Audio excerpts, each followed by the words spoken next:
Welcome to this week's episode of Leaders in Sustainability. As you may notice, I am not Lee, I am Letitia and I'm a project manager at Love Creative. Lee is actually taking a break this week because he's due to get married soon.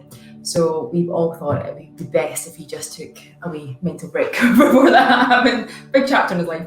But I have the absolute privilege of leading this week's, and I'm so delighted to be joined by Nancy Hyne, who I will do a quick intro into, but Nancy is the founder of True Horizon and also a bee leader.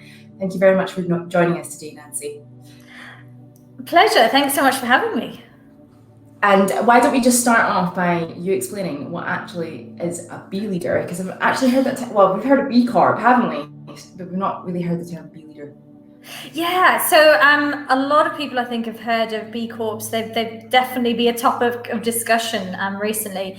Bee leaders are actually people who've gone through training provided by B Lab, who set up the whole and kind of manage the whole B Corp process. We have, I guess, insights into the tool, quick wins to get you through the process. And we tend to support businesses through the certification process. It just makes it a little bit easier. I think some people get to a certain point and go, yeah, we've got as far as we can go now, we really need some help. So that's what bee leaders are kind of there for, to support companies on their journey. Yeah, absolutely. Because the whole journey to B Corp is, we just started the process not long ago, but it is a very long one, isn't it? So actually having that support is probably more valuable than most people think, because it is such a more complicated process than you think it is at the start when you apply for it.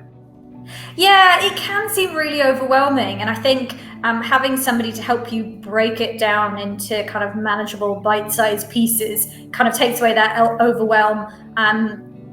There's a lot of it in the BIA that's quite self-explanatory, but other things that aren't immediately obvious. So just having somebody to clarify exactly what you're being asked and how you might be able to evidence it, I think, can be quite helpful. Okay, amazing. I'm going to ask more questions about that later, actually, because that's really interesting. Tell me a little bit about True Horizon. So I founded True Horizon about 3 years ago now. I spent about 15 years in the corporate world doing sustainability. I started off as an engineer, so it was very much from a sort of planning perspective. How do we build buildings at the outset that are sustainable and I guess fit for purpose, and then kind of shifted a little bit into, we, especially in the UK, we've got quite old building stock. Instead of sort of starting from scratch, how can we use our buildings better? How can we operate in a better way? And I think the sustainability message and conversation has changed beyond just environment, and it's how do we look at people within that, whether it's employees or community. How do we use business as a force for good, and how can we reassess the way we do business to have a positive impact? So I'm now more focused on SMEs and scale-ups, helping them to really embed their sustainability strategy into their business so that they have a real purpose, but also that they're profitable and that their business flourishes so they can increase that positive impact that they want to have. Mm-hmm. Yeah, absolutely. And it's interesting because you've, as you mentioned there, you've got a structural engineer background. A really impressive resume, by the way. Thank you. Thank you. It's because they were linked in, I was like, oh my gosh, this is amazing. I would also urge everyone to check out Nancy's LinkedIn because it is really impressive. So through that kind of structural engineer background, was there a point where you kind of realised that sustainability was the key thing you wanted to focus on, or was that something that was kind of always there? It wasn't actually. So my degree was technically civil and environmental engineering, and I actually didn't do that many of the environmental modules. I focused more on the civil side of things. And I think at the time, I'm not going to tell you how long ago that was, but at the time, sustainability wasn't as big a focus as it is now. So I kind of transitioned because I ended up working in Sydney for a little while, and we were working on a project with a big sustainability focus.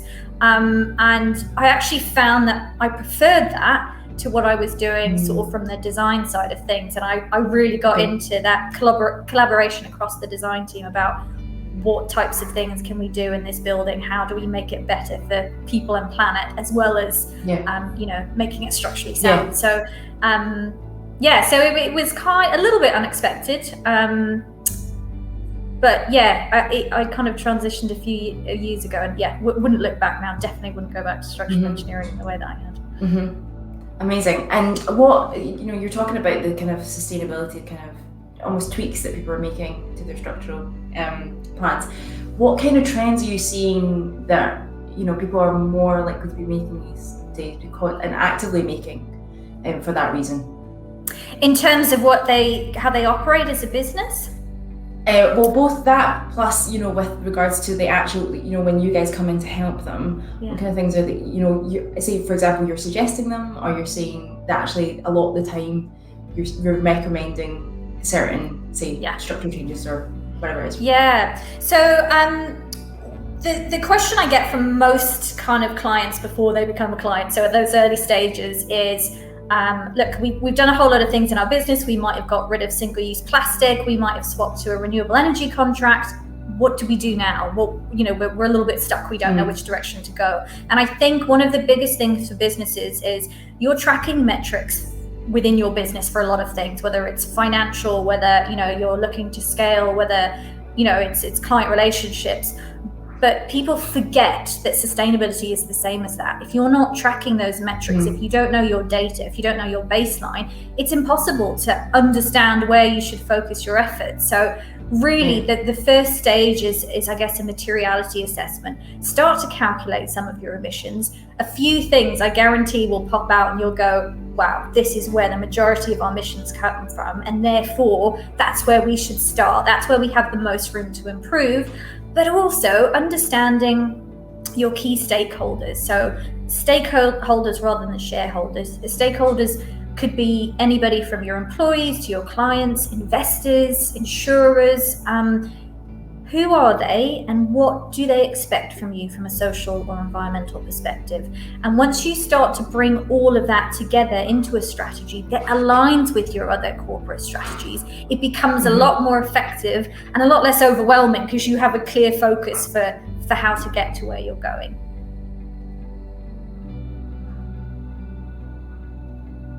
Oh, sorry. Did I lose you then? Cut that bit out. Did you get all I think of we that? lost each other. Yeah, I might get you to repeat the last line just in case I didn't get it, but I'll get the guy to edit out, so don't worry about it. It's all good. Sorry, I might even be my connection, to be honest with you. Right, hold on. Sorry, so what were you saying there about the last thing you said? Could you just repeat that for me? That'd be great, thank you. So I think by carrying out that materiality assessment, by understanding your own impacts and what your key stakeholders expect from you as well, it takes away that overwhelm because you have a clear focus as to where you have room for improvement and how you can get to your longer term goals.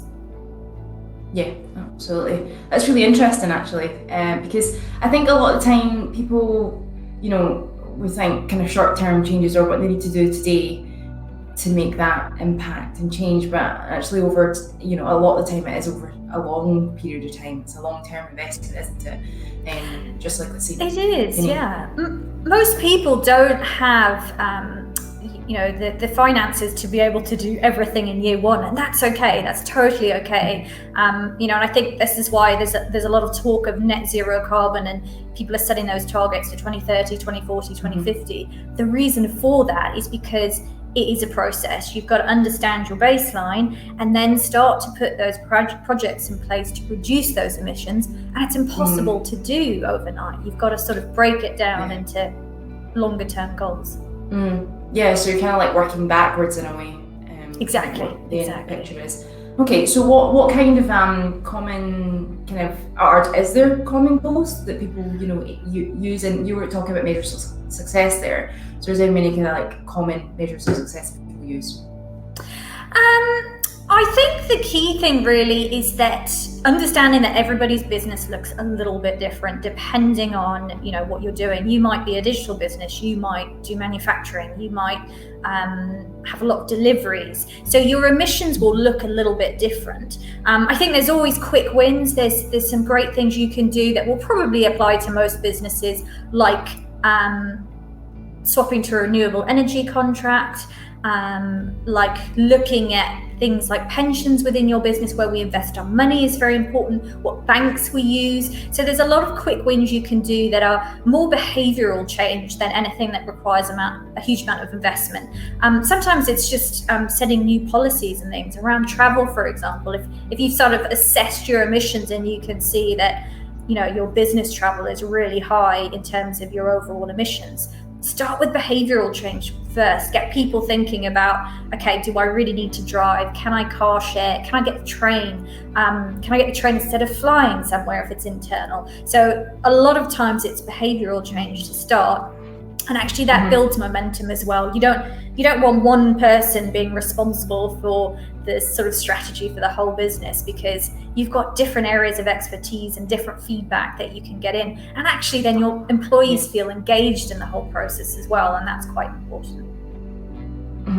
And do you see that feeding, because that's obviously a very elementary part of like the whole kind of process. So do you see that feeding down into things like supply chain, you know, down the line in terms of like what kind of, you know, furnishings and things that they use, you know, everything from that they're onwards? Does that have an impact on it? Absolutely. And without getting too technical, when you calculate your emissions, you break them down into scope 1, 2, and 3.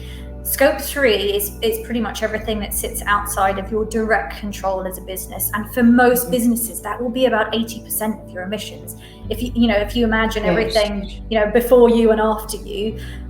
So those conversations with your supply chain, with your clients, to kind of be better. And this is where perhaps having screening processes when you sign on a new supplier, understanding, you know, are they on a similar journey? Because that's going to make those conversations a lot easier. Whereas if they're not interested, it's going to be much harder if you're, you know, year and a half into a 3-year contract to say, well, actually, we're trying to now collect this data from you, because you didn't kind of define it at the outset. So yeah, those conversations are really important. And I've definitely seen, you know, more and more people are having them, and therefore they're becoming easier. And quite often the data you need, you know, if you're calculating your emissions and one of your suppliers is, they can pass that data on to you really easily, rather than you having to, I guess, make a lot of estimates or guesses at what might be happening, you know, either side of where you've got specific control.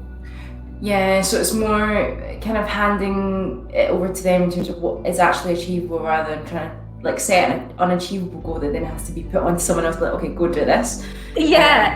It's more of a collaboration then. Yeah, it's definitely a collaboration. And I think interestingly, these conversations don't happen. And sometimes, you know, as one of the businesses I'm working with will go, well, we have all these opportunities to help our clients, but they're not talking about it. And the client's not asking, because they'll think, well, if they had that, they would tell me. And so there's this sort of disconnect. Whereas the more it doesn't mean that you're creating yourself a lot of admin. You're communicating to your clients in one way, shape or form at the moment, whether it's social media or newsletters or meetings. Start to bring these things into the conversation. It's not something that needs to have its own dedicated conversation. It's wider things around, you know, with deliveries and logistics. If you can start to say, well, look, we're trying to reduce our deliveries, and therefore, how would that work from your perspective? Could we look at this in a better way? And certainly from their perspective, if they're tracking their emissions, that works for them. So it becomes a win-win. But if you're not starting the conversation, neither party knows that the other's trying to do the same thing. And so you're missing an opportunity, I think. Yeah, absolutely. And I think in terms of, you know, starting that conversation in the first place, is there any kind of good sort of communities or people that are in the same range that you would recommend for businesses in this kind of arena that are looking to have that kind of discussion around where to start?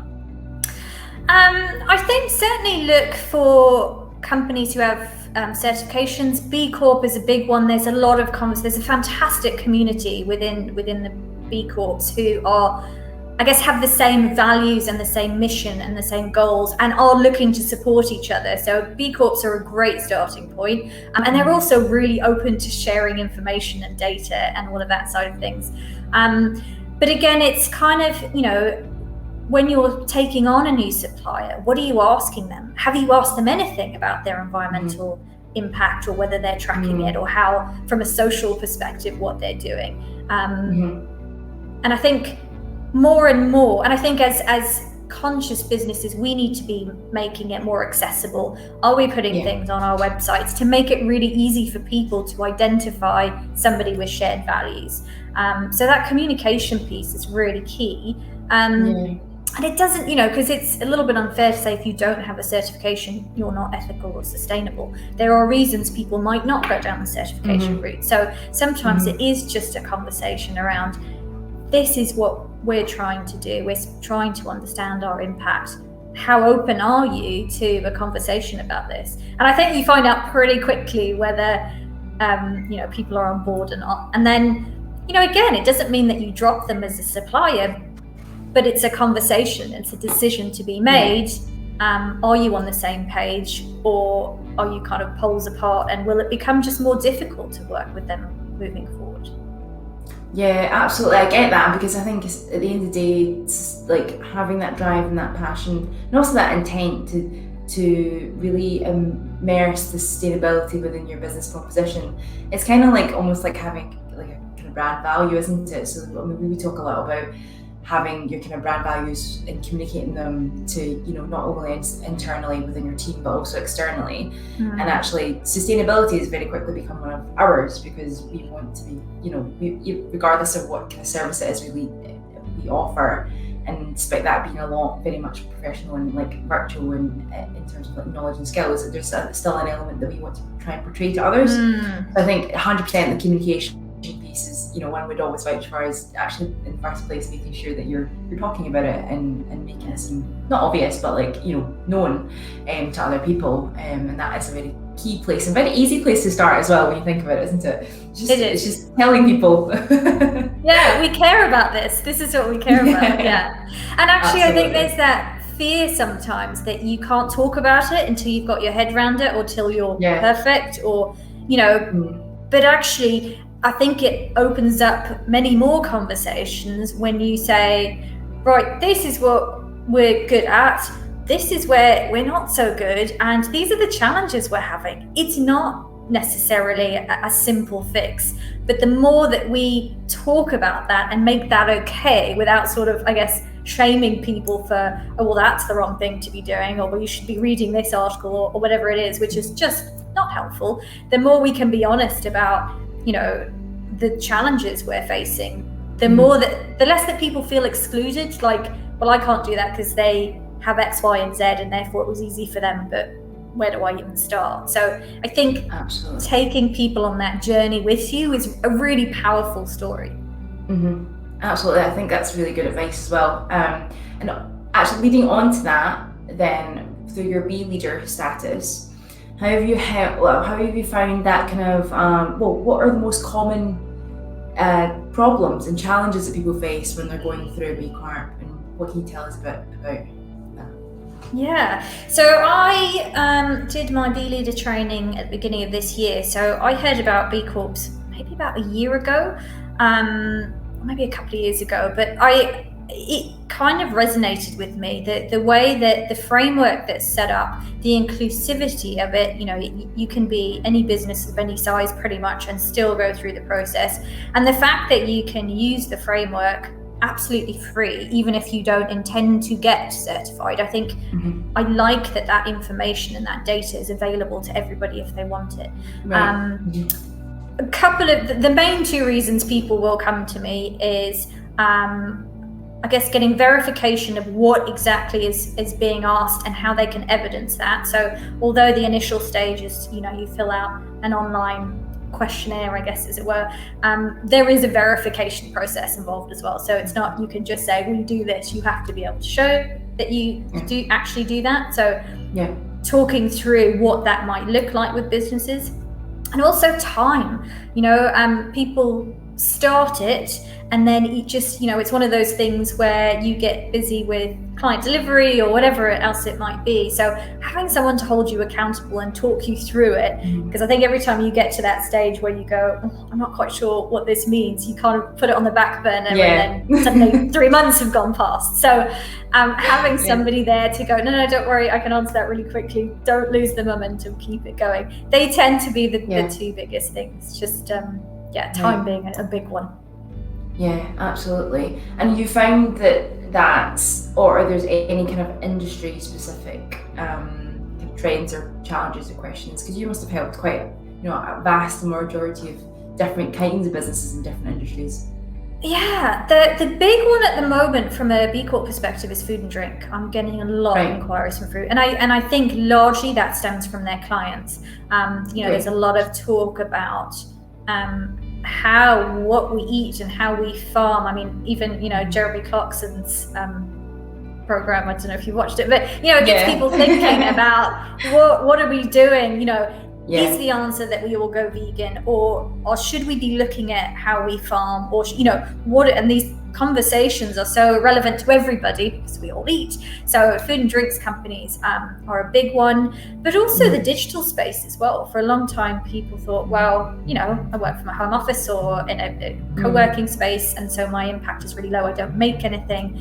But actually, the digital footprint sort of is on par with aviation. That is how big an impact the digital world has with servers and energy, and that there's so much that goes on in the background that we just don't see. So more and more people are going, oh, okay, that doesn't give me a green card just because I don't make anything, a product, I still have an impact. So I think the two biggest ones at the moment that I'm getting a lot of queries from. Okay. Yeah, that's really interesting with the kind of being on par with aviation, isn't it? Because there is so much behind the scenes that people don't consider. For anyone that maybe, so from a kind of new perspective, from a new perspective, for anyone that maybe hasn't considered that, would you recommend maybe where to start? Especially because we work with a lot of kind of professional service clients, people that work virtually and digitally as well. So is there anything you would offer as a starting point to consider that? Couple of things. So the easiest one is speak to your web host and find out if they're using renewable energy. That's kind of, and there's a lot of them that are now, and most people just don't know the answer to that question. Send an email, should be fairly simple. There's a company called Whole Grain Digital as well. I don't know if you've heard of them. They are a B Corp, and the amount of resources that they provide absolutely free is phenomenal. So I get their newsletter. They've also got a tool called Digital Declutter. So it gives you lots of quick ways. For example, not storing old emails that you don't need. Or everything on our phone, that automatic photos that get saved, go through and delete some of this stuff, and don't keep more than you actually need, because from a cost perspective, but also a storage perspective, it costs to do that. Don't send emails with big attachments, because they then an email in itself has a carbon footprint, but the longer and the more attachments there are, the more. So there's lots of little things you can start to do, but I highly recommend going and looking at Whole Grain Digital's. Amazing. I'm definitely going to do that after this. I like the email with footprints, because now I can go to anyone who has a tendency to write a lot of emails. No one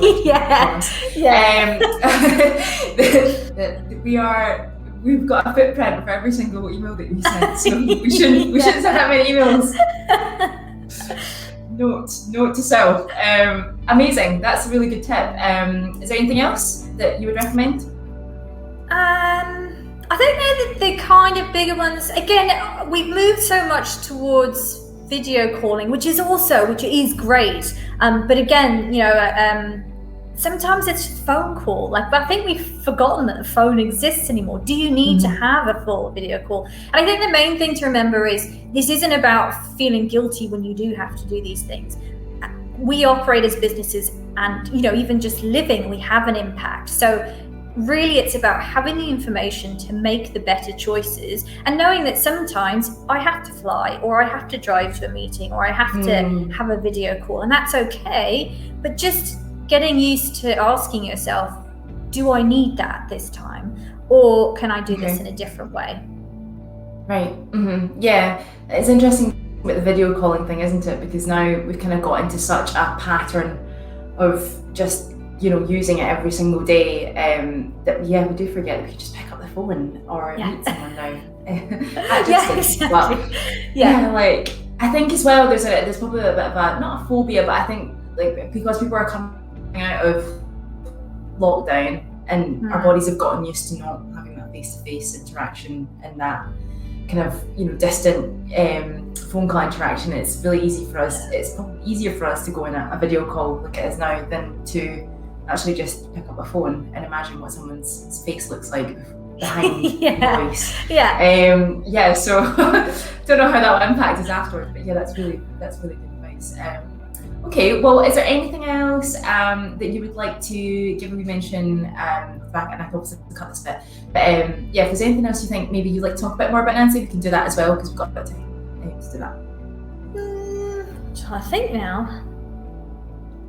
It doesn't have to be. It's just in case there is. Is there anything else you think? Like, if you're thinking about sustainability, what are your biggest burning questions? What can I cover that would be useful? Well, what I quite enjoy doing is giving not imaginary questions, but like questions that are like what ifs, because I feel like there's a lot surrounded around this is what we should do. But see, in an ideal world, like if we could do anything tomorrow that would change it, the first thing, what was the first thing that you would do to change the world tomorrow? And I think that's obviously a question, but I think, because there's so much we could do, right? But, we forget that actually if everyone was to just do one thing tomorrow and make a difference, it could probably still make a huge difference in the world together. Yeah, that's true. That's very true. Yeah. I give you some time to think about it. It's a big question. Yeah, it is a big question. Okay, I think I've got it. Okay. Fixed everything. Sure. We're all okay. good. So, Nancy, so what do you think if everyone could do one thing, it would change the world? What is that one thing that you would say to do? I think it's to focus on collaboration. Like, I think a lot of conversation, I have such a small impact, or China does this, or, what are all these other countries or companies that have a massive impact that don't seem to care? And I think that's leading to a lot of eco-anxiety for a lot of people. But the reality is, certainly for big corporates, people like Coca-Cola and Amazon get a bad rap. But in the UK, SMEs form 99.9% of the business community. So we have the opportunity to have a big impact, and a positive one.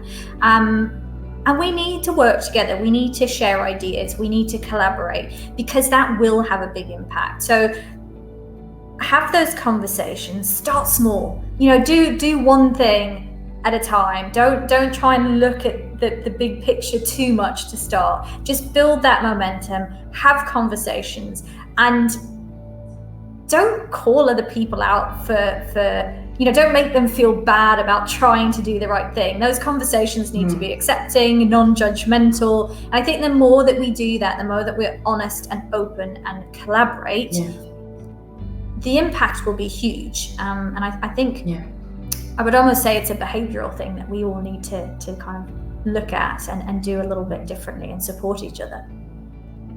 Absolutely. No, I think it's a very good one piece of advice for tomorrow. Is to collaborate, because there are so many different, I guess, communities and forums and groups of people and voices that are all saying maybe very similar things but in different ways, and trying to do it in different ways as well, which can be very confusing. But it'll be interesting, because obviously we're based out in Glasgow, because the COP26 is this week here, so it's quite an exciting time for Glasgow. We don't know how it's going to turn out, but it'll be really cool to see that in motion, and see what actions come out of that. Yes. And off the back of it, so everyone's looking forward to as I'm sure you Yeah, are. that's really exciting. I know. It could be a real buzz up there. I think it'll be quite. You'll have to keep me posted. Yeah, I'll give you updates. Definitely. Well, thank you so Brilliant. much for joining us today, Nancy. It's been an absolute pleasure having you. And we hope that, we can see you again soon. And we look forward to seeing more about what True Horizon can bring as well to the table and what you guys get up to. And hopefully we make more bee leaders in the future, because, I mean, you're the first bee leader I've met, so it's a milestone for me. Well, thank you so much for having me, and check it out, because I know there's a new bee local up in Scotland, so have a little look for that, because you'll be able to connect with other bee corps locally to you. So they were definitely pushing that forward for COP26 as well, so go and have a look, connect with some other bee corps, and see how you go. That's whole grain digital and bee local. Bee local, Thank you so much, Nancy. 2 bits of homework. Pleasure. Speak soon. Thank you. Cheers.